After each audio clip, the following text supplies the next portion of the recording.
Salam damai sejahtera Bapak, Ibu, serta saudara-saudari semua. Untuk mengawali renungan tentang firman Tuhan ini, mari kita bersatu di dalam doa. Tuhan Allah Bapa di surga yang memenuhi hati, akal, dan pikiran kami umat manusia, berfirmanlah kepada kami sebab kami bersedia untuk mendengar, dan atas pertolongan Roh Kudus, mampukan kami agar boleh melaksanakan firman-Mu dalam hidup kami sehari-hari. Hanya dalam nama Tuhan Yesus kami mohon kepadamu. Amin. Sebagai nas renungan firman Tuhan pada hari ini diambil dari Lukas 19 ayat 10 yang berbunyi, sebab anak manusia datang untuk mencari dan menyelamatkan yang hilang. Sebagai tema yang diangkat dari nas renungan kita ini adalah pertemuan dengan Sang Juru Selamat. Setiap pribadi kita umat manusia milik Sang Pencipta dan Pemelihara yang tidak pernah ditinggalkan olehnya ini pasti mengalami suatu pertemuan atau perjumpaan dengan banyak orang. Setiap suatu pertemuan atau suatu perjumpaan yang terjadi pasti akan memiliki kesan tersendiri.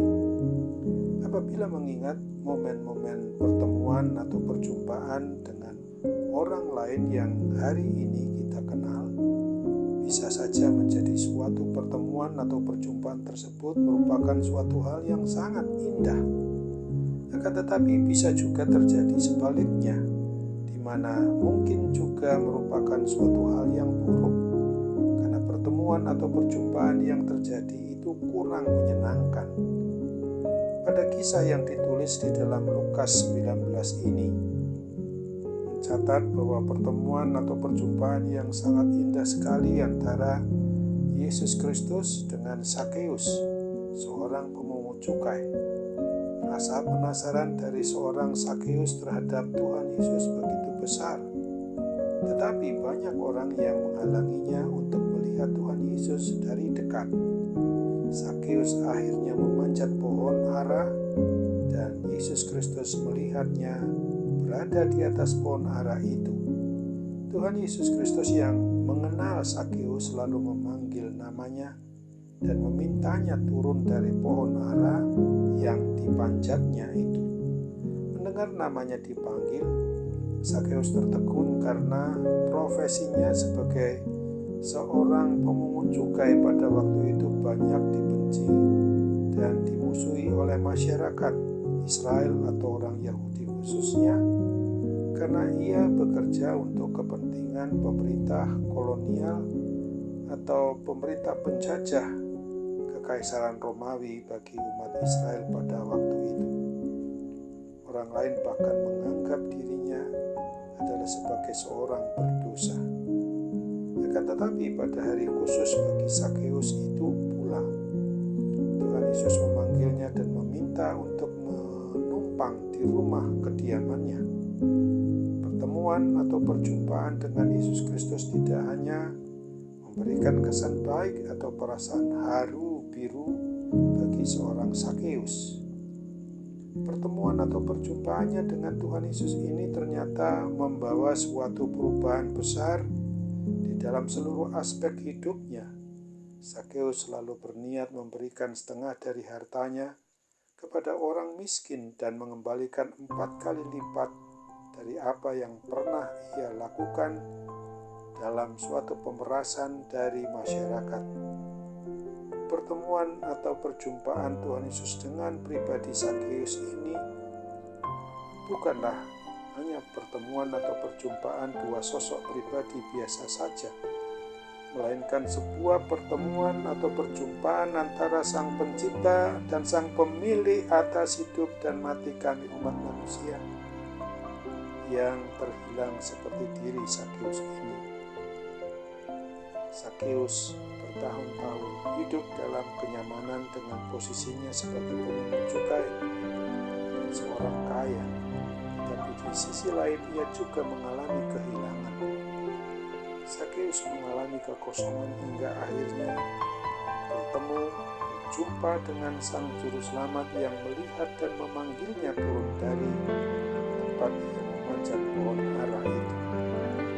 Pertemuan atau perjumpaan yang terjadi itu hanya membawa Sakeus dengan iman percayanya yang dilakukan untuk melihat dengan kasat mata, tapi juga bisa dan dapat merasakan siapa sesungguhnya Yesus Kristus di dalam hidupnya itu.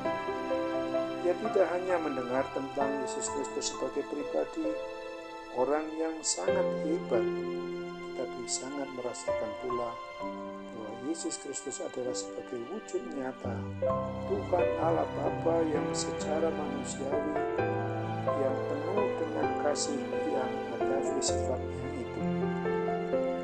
Ada banyak sekali di antara orang yang mengaku sebagai pribadi atau sebagai keluarga yang beriman percaya kepada Kristus, namun tanpa pernah mengalami suatu pertemuan atau perjumpaan secara pribadi dengan Tuhan Yesus Kristus. Sebagian lagi ada yang merasa sudah mengenal Tuhan Yesus, tetapi tanpa pernah merasa mengalami kasih sayang dari Tuhan Yesus Kristus di dalam hidup mereka. Oleh sebab itu, marilah kita jangan hanya melihat Tuhan Yesus Kristus itu dari kejauhan atau dari jarak jauh tentang diri Tuhan Yesus Kristus yang memanggil kita umatnya, supaya kita mau mendekat kepadanya. Kita sangat perlu rasakan tentang bagaimana relasi atau hubungan yang indah ketika kita senantiasa bersama-sama dengan Dia, maka pasti akan mengubahkan hidup kita umatnya ini. Oleh karena itu, ingatlah akan firman Tuhan sebagaimana yang ditulis dalam Matius 11 ayat 28 hingga ayat 30 ini. Marilah kepadaku semua yang letih lesu dan berbeban berat, aku akan memberikan kelegaan kepadamu. Pikulah kuk yang kupasang dan belajarlah padaku, karena aku lemah lembut dan rendah hati, dan jiwamu akan mendapat ketenangan. Sebab kuk yang kupasang itu enak, dan bebanku pun ringan. Amin. Mari kita kembali bersatu dalam doa. Tuhan Allah Bapa di surga, terima kasih untuk firman Tuhan yang boleh kami renungkan pada kesempatan hari ini, supaya kami sungguh-sungguh memahami bahwa apa yang menjadi kebenaran firman-Mu itu tidak sekedar boleh kami baca, kami renungkan, tapi juga kami boleh realisasikan untuk senantiasa nyata bahwa sebagaimana kisah Sakeus di Perjanjian Baru yang bertemu, yang berjumpa dengan Tuhan Yesus, langsung merasakan bagaimana Tuhan Yesus itu dekat di hatinya, sehingga Dia mau membagikan juga sukacita dari keselamatan yang diberikan, dianugerahkan kepada dirinya, kepada orang lain. Kami juga merasa bahwa tidak ada hal yang lebih indah dari semuanya ini. Karena kasih-Mu, karena pertolongan-Mu saja, kami mau berdoa dan mengucap syukur dengan sepenuh hati kami kepadamu. Amin.